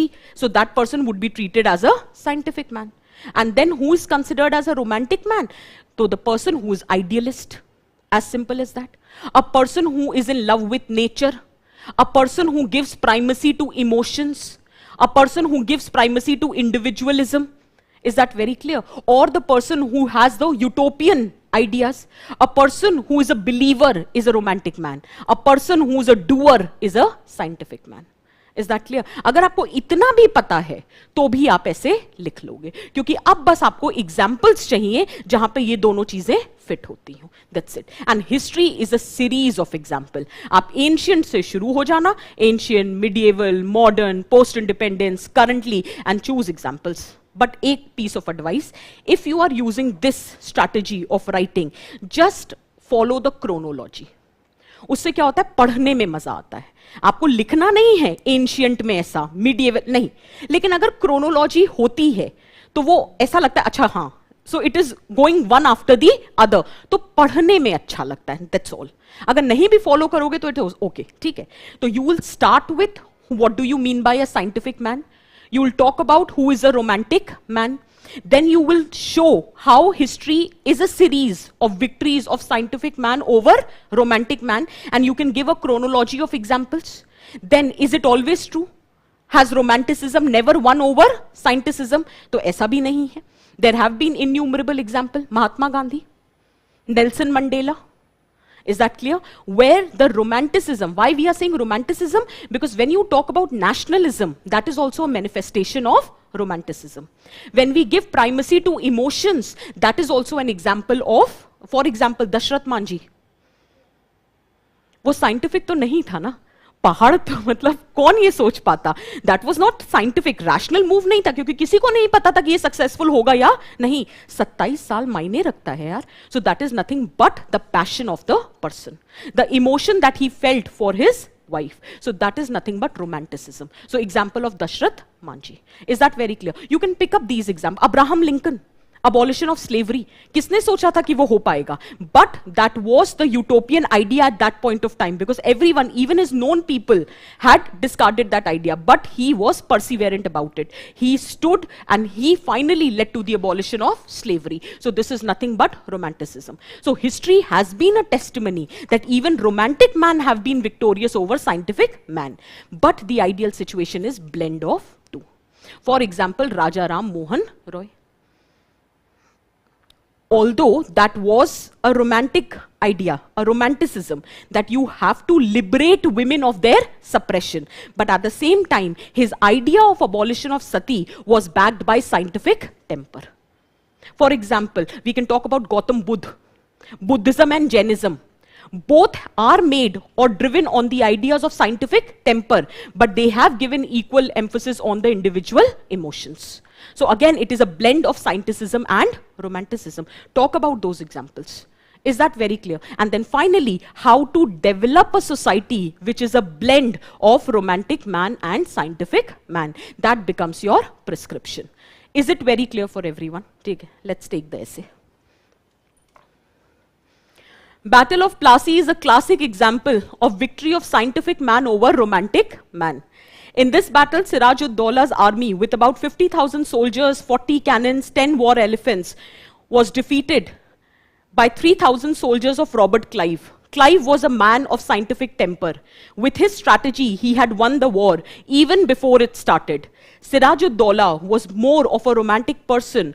He was aware about the conspiracy, but he did nothing about it. Is that clear? So finally, R.C. Mazumdar says, if the Nawab had taken to punishing Mir Jafar with an urgency, then the other conspirators themselves would have feared, and conspiracy could have been completely unsuccessful. But he was not having the courage to do so. Next. This is just because sociology था, इसलिए वो लिखते वक्त ये example ध्यान आ गया. अगर आपको नहीं पता है तो कोई बात नहीं. So basically Max Weber का एक काम था protesting ethic and spirit of capitalism. So basically it was said that it was the scienticism which was present in Protestantism which led to a development that is of capitalism. ठीक है? So that is a debate of Protestantism versus the Orthodox Catholic Church. तो अगर तो ये point पता है तो लिखना, वरना कोई point नहीं, और बहुत तरीके हैं इस ऐसे को लिखने के. So Protestantism promoted the spirit of adventure, hard work, scientific thinking, saving and philosophy of materialism, which led to the development of capitalism. इसीलिए कहते हैं Protestant ethic and spirit of capitalism, because it was, according to Max Weber, it was the ideology of Protestant ethic which was such that it created grounds for development of capitalism, and it had defeated the people who were following the Orthodox Catholic Church. ठीक है?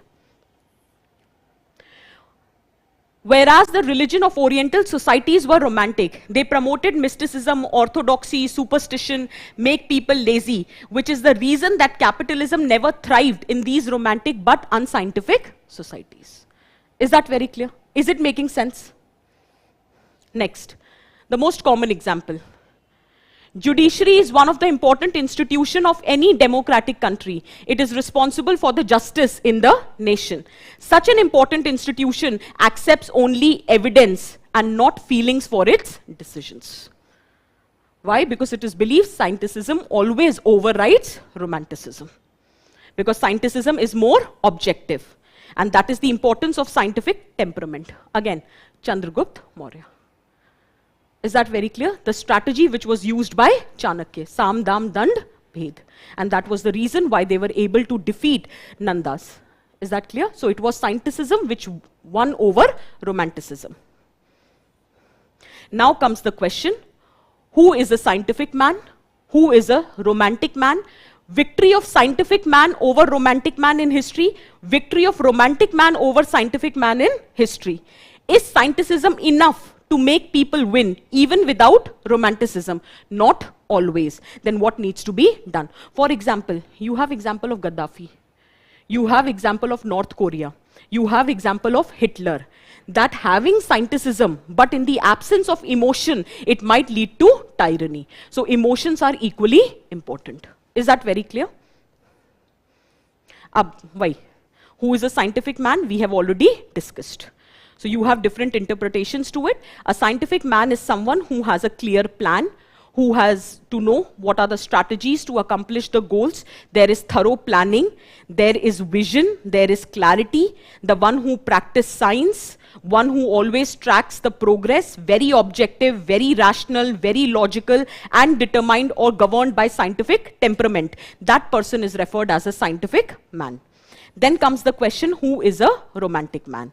So romantic man is one who is living in his old world of fantasy. A person who has a utopian idea of a perfect world and perfect bliss. A person who is a person of faith, imagination and belief. A person who is a typical optimist. In fact, he is the one who is known as a believer. तो अक्सर अगर आए कभी, देखो issue यहाँ पे romanticism नहीं है, रोमांटिक मैन लिखा है। लेकिन रोमांटिसिज्म एक आइडियोलॉजी होती है जिसके बहुत सारे मैनिफेस्टेशंस होते हैं, जैसे कि लव फॉर नेचर। तो अगर कोई इन्वायरमेंटलिस्ट होता है तो आप उसका एग्जाम्पल डाल सकते हो रोमांटिसिज्म में। Are you getting the point? Greta Thunberg, although the idea is driven by scientific temper, but when we talk about love for the nature, then it is often the romanticism. Is that very clear? Similarly, nationalism, it is nothing but the manifestation of romanticism. Utopian ideas, a person who is an optimist or a person who is a believer, who has a faith, then it is referred as romanticism. A person who is driven by superstition is defined as romanticism. A person who talks about individualism, the person who talks about equality, liberty, fraternity, that ideas are driven by romanticism. Is that very clear? Okay. So that is nothing but the idea behind it. Now, victory of scientific man over romantic man. You have enough examples that you can write. One of the example was the emergence of modernity. Modernity is nothing but the reflection of victory of scientific man over romantic man. So if you have the idea of modernity, if you are a student of pol science or you are a student, let us say, of sociology or other option, you would be having this idea, you can use this. Let us suppose you are not the student. So in that case, ये renaissance हो गया, industrial revolution हो गया, scientific temperament हो गया, you can write all of that. Imperialism, colonialism, it was all the result of victory of scientific man. लेकिन suppose करो वो सब नहीं पता है तो आप ये सारे एग्जाम्पल्स भी दे सकते हो. Vaisheshika philosophy, it talks about that anu, that is atom, is the smallest indivisible, indestructible part of the world. All other physical things in this universe are nothing but the combination of atoms on Earth. ठीक है. This philosophy traces its origin between 6th to 2nd century BC, way much before the atom in modern day science. It establishes the method of scientific inquiry in the tradition of Hindu philosophy and reiterates the importance of logic and reasoning. So history has been the example of victory of scientific thinking. So even our philosophies also talks about the significance of logic, rationality and reasoning. You can take the example from philosophy. Or the war between Magad and the king of Lichvi. So it was, everybody knows the story. So Ajatashatru was an impatient person. He had the greed for the throne, which made him kill his own father, Bimbisar. This news did not go well with the king of Lichvi, that is Chetaka, who was also father-in-law of Bimbisar. So Chetak was more of idealist rather than practical, and it was his romanticism which made him support the revolt against Ajatashatru in Magad. Eventually the war was declared. However, the military forces of Lichvi were initially too strong for Ajatashatru to be successful against them. But it was the scientific temper, diplomacy and practicality of Ajatashatru which made him win against it. He invented and used the most advanced weapons known as Rath Musla and Mahashila Kantak in this, which gave him victory not only over this war but over many other consecutive wars. So it is the victory of scientific man over romantic man. So you can pick up the examples from your history. बहुत सारे देने की जरूरत नहीं है, लेकिन 2-3 दे सकते हो अपनी बात को justify करने के लिए, या फिर एक chronology follow कर सकते हो. Similarly, the war between Babur and Lodhi. Is that very clear? अब आपने हिस्ट्री पढ़ी है, you must be knowing first battle of Panipat. Then the war between Dara Shikoh and Aurangzeb. Is that very clear?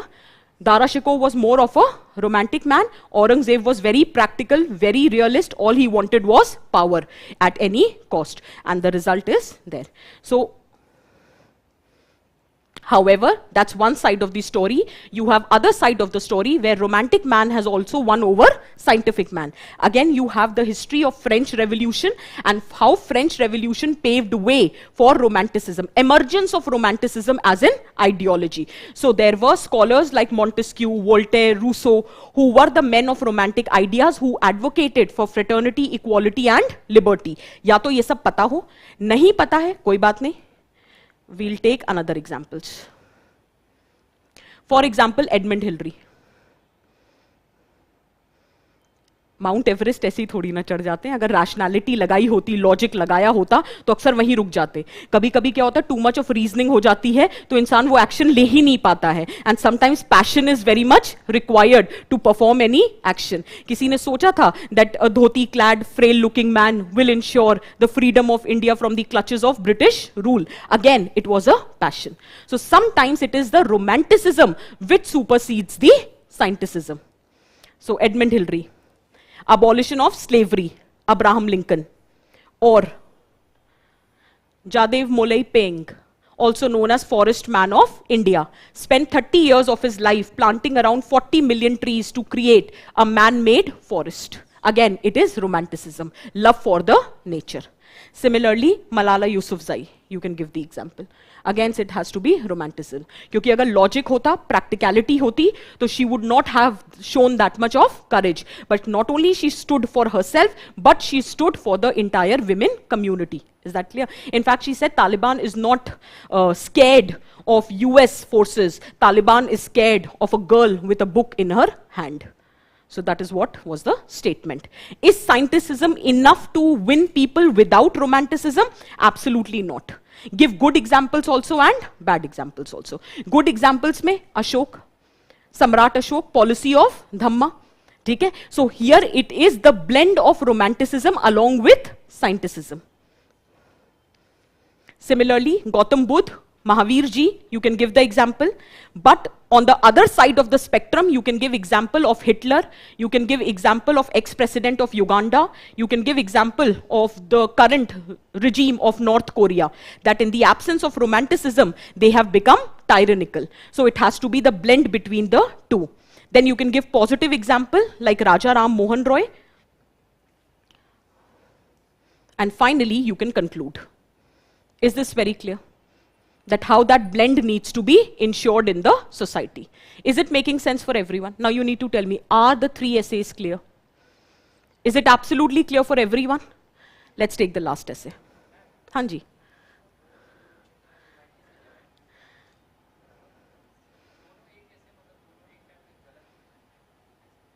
मतलब कैसे?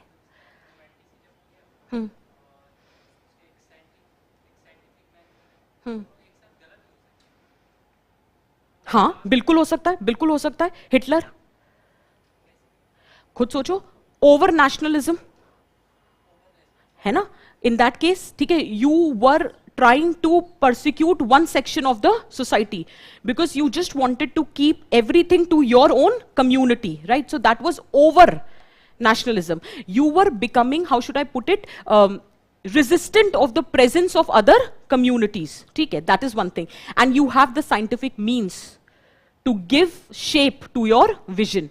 So sometimes ati kisi cheez ki bhi buri ho sakti hai. So that can be the point. Okay. Next, we'll take the last topic, forest. Right done. Forest are the best case studies. Forest are the best case studies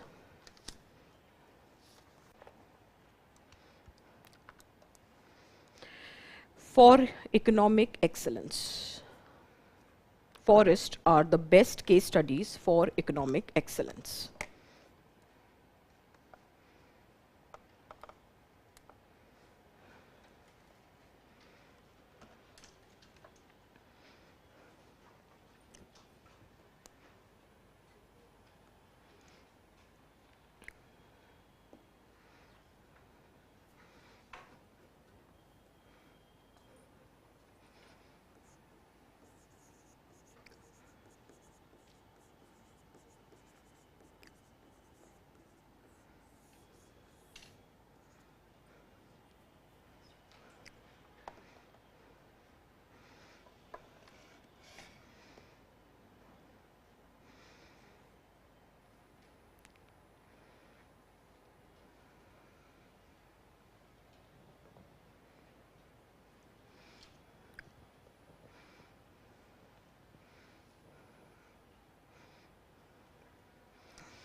Generally asking, just tell me, what do you mean by case study?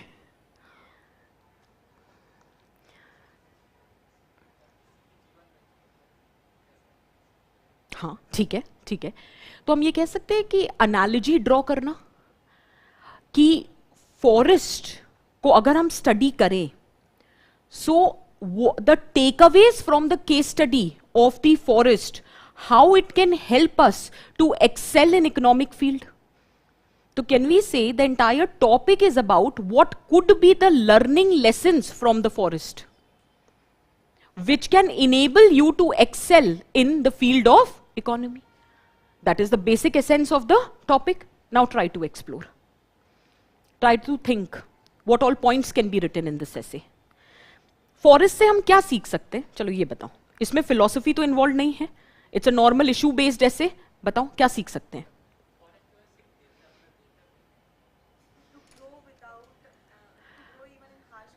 Absolutely. Sustainability, perseverance, endurance amidst any kind of adversity. This can be learned from forest. There has been so many challenges, time immemorial, whether it was volcano, whether it was earthquake, whether it was forest fire, whether it was unscrupulous exploitation by humans. Despite that, forest has sustained itself. So that the attitude of never giving up can be learned from forest. How to endure yourself amidst any kind of adverse, challenging situation. How to confront the challenges, how to overcome the challenges has to be learned from forest. Forest gives you the lessons of survival of the fittest. Is that very clear? So no matter how many challenges, you may encounter defeat, but you should never feel defeated. And that has to be the stepping stone or a learning lesson in the field of economy. ऐसा तो है नहीं कि आपको economic policy बनाओगे और वो कभी फेल नहीं करेगी. बट अगर फेल कर जाए तो इसका मतलब ये थोड़ी ना है that you have to be demotivated. You always have to get up, gather your resources, and again follow towards the path of victory, that what more needs to be done. So learn from your failures without feeling demotivated. That is the first learning lesson from forest. Anything else? और क्या सीख सकते हैं forest से?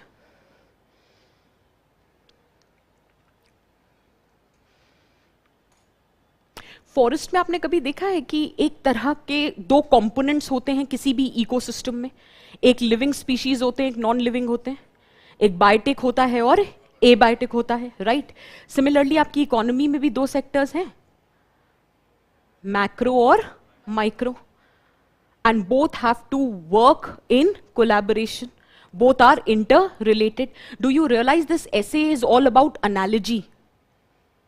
आपको parallels draw करने हैं कि फॉरेस्ट में क्या होता है और वो इकोनॉमी में कैसे यूज किया जा सकता है to Excel.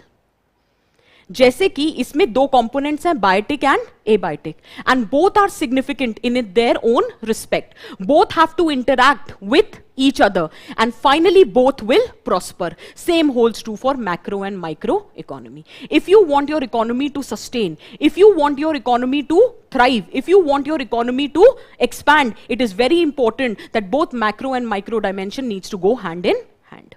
Is that very clear? Analogy draw करो. Similarly, I'll give you better example. जैसे कि कहा जाता है forest is all about interdependence. जैसे एक ट्री होती है, ट्री के जो बॉटम रूट्स होते हैं उसमें फंगस लग जाती है. फंगस क्या होता है? जो नेसेसरी वाटर और न्यूट्रिएंट्स होता है फ्रॉम द सॉइल वो प्रोवाइड कराता है ट्री को.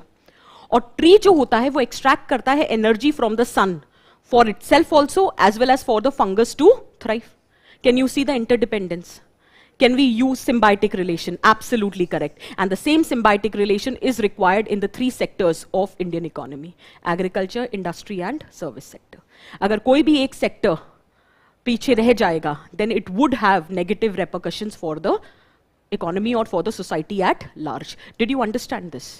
Similarly, there can be another example with respect to the animals. It is often said that when you see a herd, let us say, of spotted deers, and then you will always find langurs near them because both are helping each other. Actually, the deers have that sense of smell which helps them identifying that to what extent or where the predators are. Similarly, those langurs, they have the habit of jumping from one tree to another. They are at a height. From there, they can see where the predators are hiding.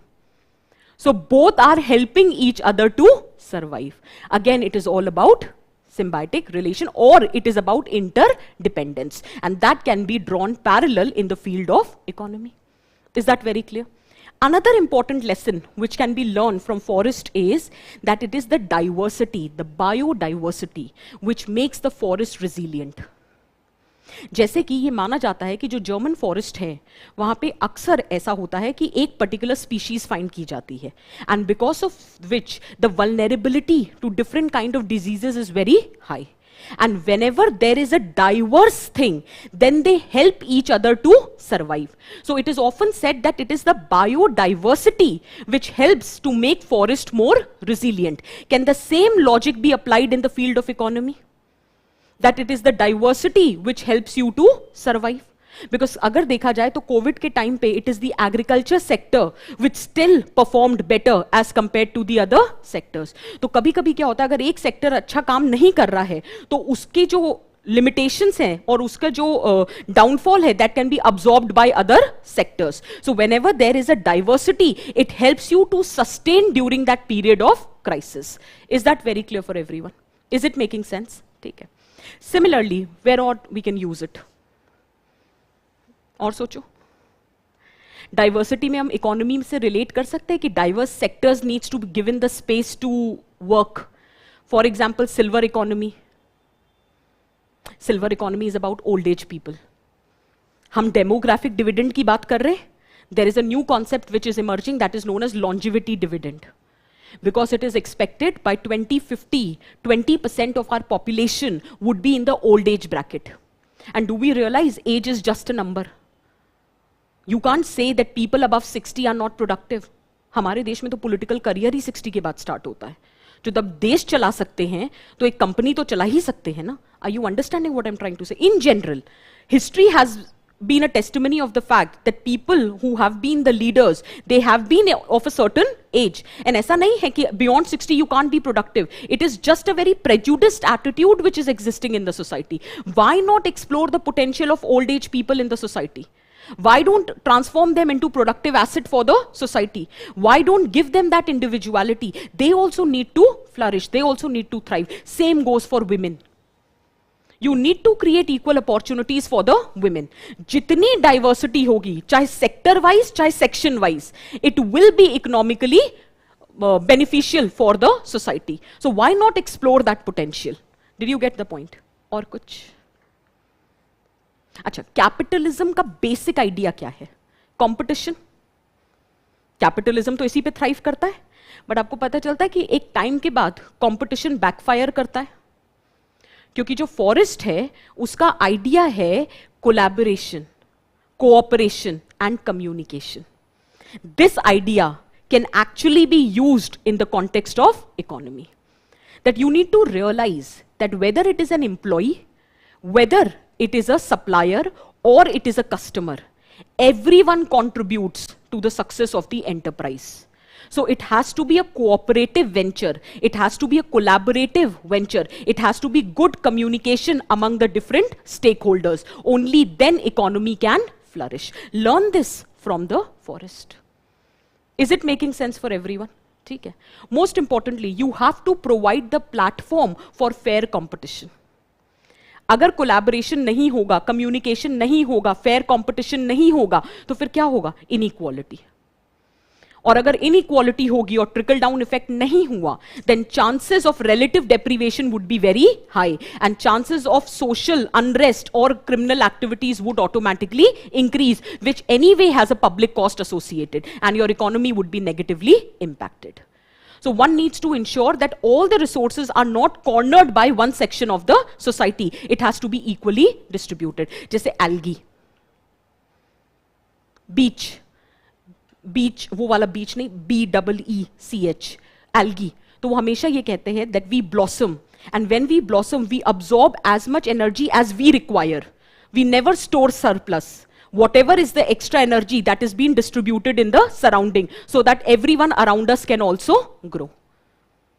That should be the idea behind economy also, because there can be enough for everyone's need but not for everyone's greed. So if you want to develop on a sustainable basis, if you want your economy to grow on a sustainable basis, there has to be some amount of adequate redistribution of the resources. Because agar ek section of the society hi sab kuch corner kar le jayegi, then chances of unrest, deprivation in the society would be very high. Although it is a very tough means to achieve, but then it is what we are talking about. जैसे हम बोल रहे हैं ना, welfare capitalism. 21st century should be all about welfare capitalism. एक time था, it was crony capitalism. Now it is the time for welfare capitalism. Only then the economy can sustainably grow. Can we write all of this? ठीक है. But this is only one side of the story. In points पे 1200 word तक खींचना थोड़ा मुश्किल हो जाएगा. ठीक है, आप 400-500 वर्ड्स लिख सकते हो, आप 4-5 ब्रॉड पॉइंट्स बना सकते हो. एक हम परसिवेरेंस, सस्टेनेबिलिटी की बात कर सकते हैं, डाइवर्सिटी की बात कर सकते हैं, इंटरडिपेंडेंस की बात कर सकते हैं. ठीक है, या फिर हम सिम्बाइटिक रिलेशंस की बात कर सकते हैं, और हम ये सारे एग्जांपल्स देकर एक एनालॉजी ड्रॉ कर सकते हैं. But then we also have to explore one more side of the point where we have failed to realise the importance of forest in the economy. Do you realize that forest is not just the means of resources? See, let's very quickly. Just give me 1 minute.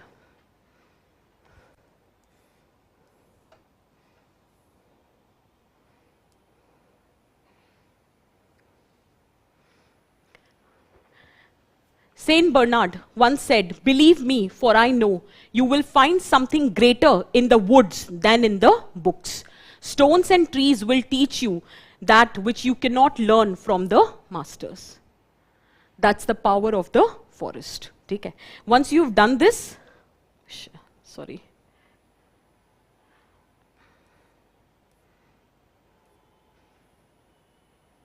Can this be the brainstorming? What is the significance of forest? Forest established them as a case study for economic excellence through examples. How are we achieving, or why are we achieving economic excellence at the cost of forest? Imagine forest could be such a good case study for economic excellence, but today we are going for economic excellence at the cost of forest. Brazil ka example. The entire Amazon forest has been cleared. Why? Because they want to go for industrialization, they want to enrich their economy without even realizing the long-term impact. And same is happening in other countries as well. Why forests are regarded as underrated gems? Finding a solution in forest economy, what forest ethics we need to follow. So आप जब applied ethics पढ़ते हो ना, तो आप उसमें environmental ethics वगैरह पढ़ते हो. So that points can be written here. So overall, what needs to be done for significant or sustainable living? These points we have already discussed. So this I'm not repeating. We'll take it from the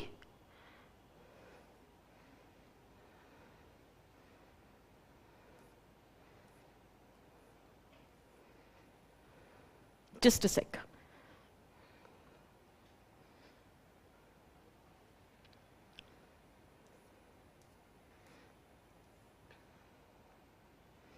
These points we have already discussed, so I'm not repeating these points again.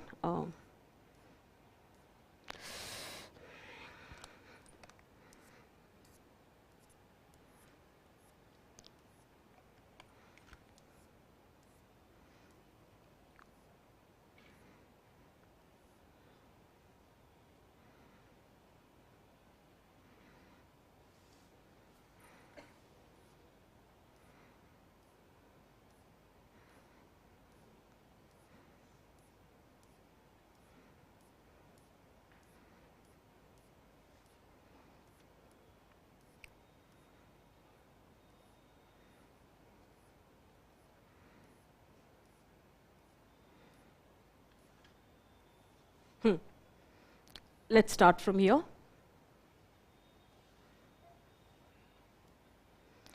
That how forests are not given their due advantage or due importance. For example, forest has been treated as an underrated gem.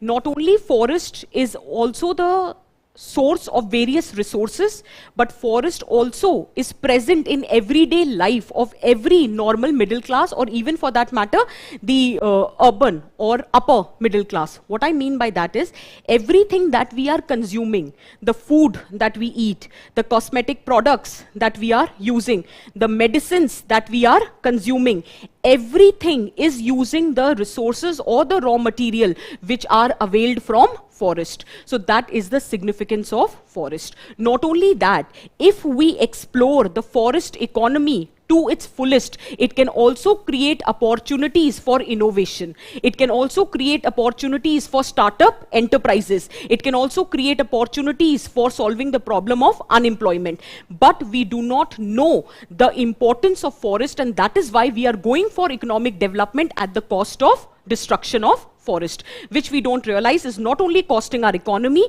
but also costing our life through climate change and everything. So all of those points can also be explored. But you need to understand the basic essence of this topic is drawing the analogy between the forest and the economic growth. Once that analogy has been established, after that you can explore these points. So when you are exploring these points, you can talk about how, just write down few pointers, how economic growth is happening at the cost of destruction of forest, how economic growth is happening at the cost of destruction of forest,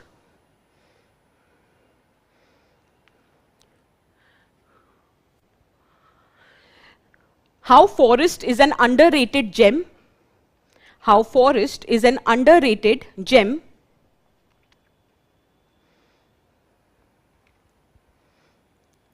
the need to develop forest economy, the need to develop forest economy,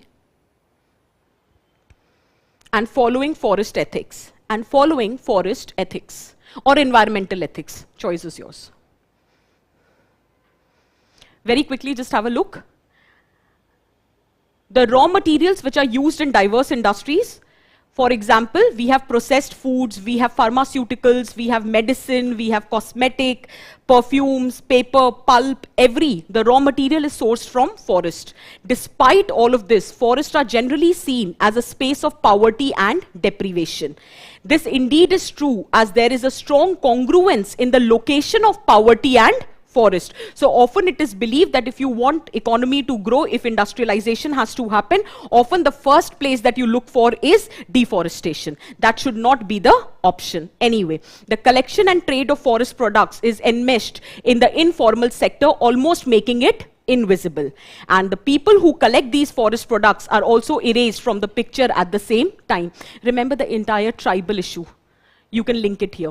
And there is a Yojana, Pradhan Mantri Vandhan Yojana, which talks about value addition in the tribal products. Why? In order to improve the significance and not only ensure upliftment of the tribal community, but also create the importance of the forest product. Because abhi humne kaha na, the entire forest economy is informal sector and hence it remains invisible. So first of all, you may have to increase the visibility of the forest economy. Not only that, second, you need to ensure that the value addition has been done so that the adequate importance or the value enrichment of those products can be ensured. And people are also, how should I put it, motivated, incentivization, so that people start taking interest in exploring forest economy. So how can that be done? Since we are unaware about the potential of the forest economy, and it is providing us a lot of opportunities, so a three-pronged approach can be used to convert forest into a space of opportunity. First, you increase the visibility by formalizing the entire system. Then you can achieve the economy of scale by community-based enterprises for aggregation and market linkage, and then you can increase the productivity by setting up processing for value addition at the local level. That is what I was talking about, Pradhan Mantri Vandhan Yojana. So it's a good initiative. Finally, you can talk about development of forest economy, overall economy which is driven by forest resources, and finally you can talk about how you can develop forest ethics. अब आपने, ये आप पे depend करता है कि आपने कितना environmental ethics पढ़ा है. जो भी पॉइंट्स आपने पढ़े हैं वो यहां पर लिखे जा सकते हैं. So हमने कहा ना प्रिस्क्रिप्शन देना है, तो this can be your prescription, that how while dealing with the forest we are establishing the fact that yes, forests are a good resource not only for the economic development but also in the means of case study to achieve economic excellence. Hence forest needs to be preserved. For that, what needs to be done? While conducting our actions, forest ethics needs to be followed, and you can write any set of ethics which you have studied with respect to forest and environment, and then you can conclude your overall essay. Is that very clear for everyone? Is it making sense for everyone? Just one disclaimer, don't make the diagram in the exam. ऐसे writing में हम diagrams नहीं बनाते हैं. ये तो just मैंने understanding के लिए बना लिया था, but you don't have to make the diagram. Is this very clear for everyone? Are all the 4 topics clear? If you get time and if you have not seen, go watch the previous session also in which the remaining 4 topics were discussed. After that, whenever you get time, attempt all the 8 topics. If not in detail, at least prepare the broad framework that this is how I'm going to approach the topic. These are the examples which I'm going to write in my essay. And then also you find any difficulty, then just do one thing. जो basic understanding of philosophical essays है, उसके लिए एक separate video uploaded है. एक बार उसको भी go through कर लेना. उसके बाद आई डोंट थिंक डिफिकल्टी आनी चाहिए, लेकिन फिर भी आती है तो कहीं पे भी कोई भी एक टेस्ट सीरीज लगा लेना, क्योंकि ऐसे specially philosophical is all about practice. क्योंकि देखो, एक बार ट्रिक सीख जाओगे ना ब्रेनस्टॉर्म करने की, फिर कोई भी टॉपिक आ जाए अपने आप ब्रेनस्टॉर्म कर लोगे, और एग्जाम्पल्स और फॉर्डर आपके पास ऑलरेडी बहुत होगा, ट्रस्ट मी. इस टॉपिक्स के लिए कोई एक्स्ट्रा फॉर्डर तैयार करने की जरूरत नहीं है. You have enough examples, enough knowledge from GS paper 1, 2, 3, 4 and your optional. Try to use that. Is that very clear for everyone? So on this note I conclude the lecture. I just ask the team to upload this PPT. ठीक है, चलो by people.